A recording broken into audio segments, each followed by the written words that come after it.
America has finally mentioned Biafra. As you can see, they wrote on their Twitter account.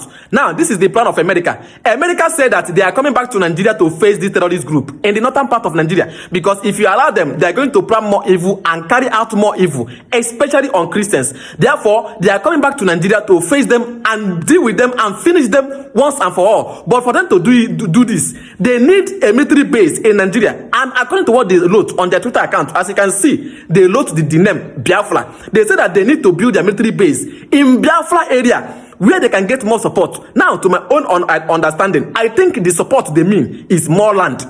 Now, the question is, who is going to give America his or her land in the southeast to build their military base? Who will do it?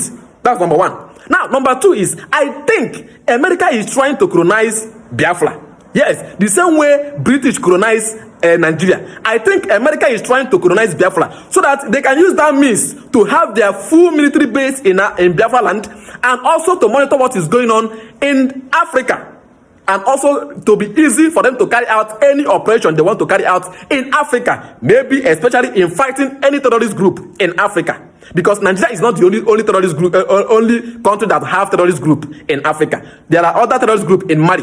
So what do you think about America coming to Biafra land, which is southeast, to build a military base? What do you think?